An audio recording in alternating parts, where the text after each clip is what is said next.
MCD का full form most corrupt department Delhi वालों ने रखा है और मुझे लगता है कि इसकी पुष्टि सुप्रीम कोर्ट के द्वारा बनाई गई मॉनिटरिंग कमेटी की रिपोर्ट ने इसकी पुष्टि कर दी है। ये रिपोर्ट अभी पब्लिश हुई है और इस रिपोर्ट को की जो फाइंडिंग है वो एक्चुअली बहुत डराने वाली भी है और साथ ही साथ वो एक मिरर प्रस्तुत करता है, एक आईना दिखाता है कि भारतीय जनता पार्टी ने पिछले 15 सालों से एमसीडी को किस तरह से चलाया है। साथियों, एमसीडी के ऊपर लगभग 16,000 करोड़ रुपए का एक तरीके से डेफिसिट है। एमसीडी जो लगभग 16,000 करोड़ रुपए के नुकसान में चल रही है। ये मॉनिटरिंग कमेटी एमसीडी के द्वारा जो भी पेनाल्टीज लगाई गई हैं, जो प्रॉपर्टी टैक्स कलेक्शन है, जो प्रॉपर्टी सील का है मामला, या जिस भी तरह की पेनल्टीज लगाई है उसके कलेक्शन के ऊपर ये पूरी की पूरी रिपोर्ट है।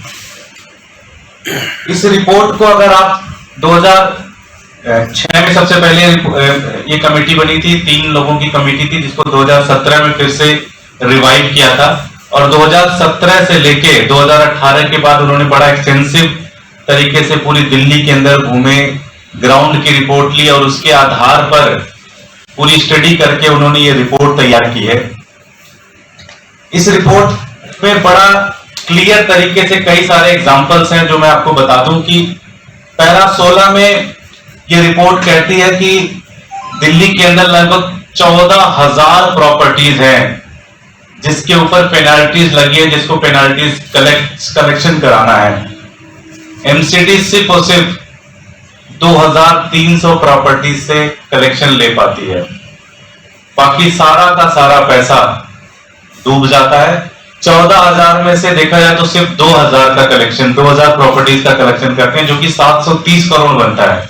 अगर 14,000 का पूरा कलेक्शन कर लिया जाए तो ये लगभग 5 से 6,000 करोड़ रुपए तो एमसीडी सिर्फ यहां से इकट्ठा कर सकती है। पैरा 23 कहता है कि there is a tremendous potential of recovery of the penalties if timely action had been taken by MCD for the violation of the rules. Recovery of these amount would have made MCD self-sufficient. ये para 23। अगर इस पूरी की पूरी report को आप पढ़ें तो एक ही चीज उन्होंने बताया कि लगभग 8,486 प्रॉपर्टीज है एसडीएमसी में केवल, जिससे एरिया रिकवर करना है, लेकिन जिसकी टोटल अमाउंट लगभग 1,200 करोड़ बनते हैं, जिसमें एमसीडी सिर्फ 70 करोड़ रुपए इकट्ठा करती है। लगभग इसी तरह से हर एक उसमें मतलब काइंड ऑफ मुश्किल से 5 से 10% जो भी एरिया कलेक्ट करने हैं वो एरिया ही कलेक्ट कर पाते हैं, बाकी सारा का सारा पैसा या तो लोकल बॉडीज काउंसलर ये मिलकर करप्शन कर लेते हैं। मैंने कई बार आपके सामने विथ प्रूफ बताया कि किस तरह से पेनाल्टीज लगाई जाती हैं। पेनाल्टीज को फिर बाद में इनके काउंसलर और बीजेपी के नेता मिलकर उसको मंडवाली करते हैं और सारा पैसा खा लेते हैं। ये पैसा एक्चुअली एमसीडी के अकाउंट में आना चाहिए, लेकिन एमसीडी के अकाउंट में जाने के बजाय ये पार्षदों के और भारतीय जनता पार्टी के नेताओं के अकाउंट में जाता है।